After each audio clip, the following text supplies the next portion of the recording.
और हिमाचल प्रदेश की सियासत से एक और बड़ी खबर है। बड़ी खबर यह है कि प्रतिभा सिंह को बीजेपी का खुला ऑफर मिला है। जयराम ठाकुर से एबीपी न्यूज ने एक्सक्लूसिव बातचीत की और उन्होंने कहा कि जलालत के दौर से प्रतिभा बाहर आए, वो हिम्मत करती है तो हम विचार करेंगे, सरकार कभी भी गिर सकती है, ये जयराम ठाकुर ने कहा। और उन्होंने ये भी दावा किया है कि रात में सभी सोए होंगे और सुबह सरकार गिर जाएगी। तो ये लगातार अभी दौर हिमाचल प्रदेश में चल रहा है। जयराम जी हमारे साथ हैं, हिमाचल के पूर्व मुख्यमंत्री जयराम ठाकुर। जयराम जी, आज हमने इंटरव्यू किया प्रतिभा सिंह जी का और विक्रमादित्य सिंह। प्रतिभा सिंह जी क्लियर कहा कि वो 1 साल से कह रही थी राहुल गांधी नहीं सुन रहे थे, सोनिया गांधी नहीं सुन रही थी, केसी वेणुगोपाल उनकी नहीं सुन रहे थे और विधायकों की नाराजगी भी कही, वो भी नहीं सुना गया। इस पर क्या कहेंगे आप? देखिए, जब सोनिया गांधी नहीं सुन रही थी, राहुल गांधी नहीं सुन रहे थे, प्रियंका गांधी नहीं सुन रहे थे, आखिरकार हमने सुनी।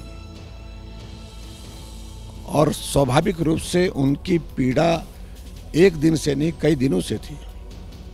विधानसभा के अंदर मैंने कहा, विधानसभा के बाहर हमने देखा उन सदस्यों की नाराजगी थी। ऐसे एक नहीं, बहुत सारे हैं। कुछ को इन्होंने दबा करके रखा है, डरा करके रखा है, लेकिन ये दौर लंबा नहीं चलेगा। आपको भी लगता है कि प्रतिभा सिंह, विक्रमादित्य सिंह, इनके साथ इनजस्टिस हुआ? ये आपको भी लगता है क्या? इस तरह की बातें उठाई जा रही कि इनके साथ इनजस्टिस हुआ है, अपमान हुआ है, वीरभद्र सिंह जी का अपमान? नहीं, मुझे सिर्फ इतना ही कहना है कि प्रतिभा सिंह जी, ये जलालत का दौर आपके साथ अगर इस प्रकार से चल रहा है, कई दिनों से चल रहा है, कई सालों से चल रहा है, तो आपको इससे बाहर आना चाहिए। थोड़ा हिम्मत करिए, मैं यही कहूँगा उनसे। और हिम्मत करती हैं तो आप साथ देने को तैयार हैं क्या? तो विचार करेंगे सारी बात को लेकर के। एक बात और बता दीजिए, जो 6 डिस्क्वालीफाई हुए हैं, क्या उनके लिए भी उनका भी आप बीजेपी में वेलकम करेंगे? देखिए, जो डिस्क्वालिफिकेशन हुई है उनकी, वो जल्दबाजी में हुई है। मैंने अभी ऑर्डर नहीं पढ़ा है, उसको एग्जामिन करेंगे, उसके बाद हमने क्या करेंगे हमारी पार्टी के नेतृत्व तय करेगा। लेकिन इस बात को आप देखते होंगे कि हिमाचल प्रदेश में इस बार विधानसभा में वो हुआ जो देश में कहीं नहीं हुआ। फाइनेंशियल बिल पर डिस्कशन के बाद वोटिंग होती है। वोटिंग अगर होती तो सरकार उसी दिन गिर जाती है, 27 तारीख को गिर जाती है। लेकिन हाउस सस्पेंड कर दिया गया और एडजॉर्न कर दिया हाउस। और उसके बाद दोबारा दूसरे दिन मिलने के लिए जब हम वहाँ पर बैठे तो भारतीय जनता पार्टी के 15 विधायकों को सबसे पहले उन्होंने सस्पेंड किया, क्योंकि बहुमत नहीं था। और बजट अगर उस हाउस में अगर पारित करने की अगर परिस्थिति होती तो भारतीय जनता पार्टी के सदस्यों को निलंबित करने की आवश्यकता क्या पड़ती है? सरकार अभी सेफ है, अभी भी खतरे में? ये सेफ ना पहले थी, ना आज है और ना कल तो होगी ही नहीं। लोकसभा के पहले गिरेगी? ये कभी गिर जाएगी, कभी।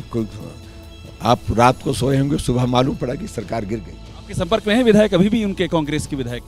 देखिए, संपर्क में है या नहीं है, लेकिन हमारी वजह से नहीं, अपने ही उनके जो कारनामे हैं, तौर तरीके हैं काम करने के, उसी से गिर रहे हैं। ये कांग्रेस पार्टी की अध्यक्षा कह रही है, कांग्रेस पार्टी के विधायक कह रहे हैं, कांग्रेस पार्टी के मंत्री कह रहे हैं। ये बात करने के लिए जयराम ठाकुर से हम बात कर रहे थे और उन्होंने बहुत ही क्लियर कहा है, प्रतिभा सिंह के लिए एक मैसेज दिया है कि जो जलालत की बात उन्होंने कही है कि जिस तरह का वो वहाँ पर झेल रही हैं, इससे बाहर आएँ।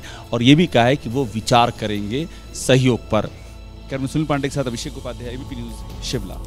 जैसे ही घड़ी का काटा दोपहर 2:30 पे आए, बबीता जी का दिल सास बहू साजिश के लिए मचल जाए।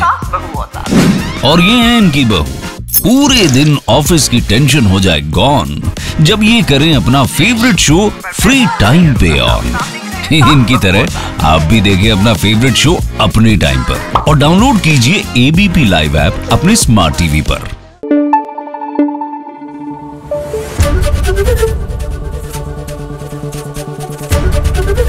एबीपी न्यूज आपको रखे आगे।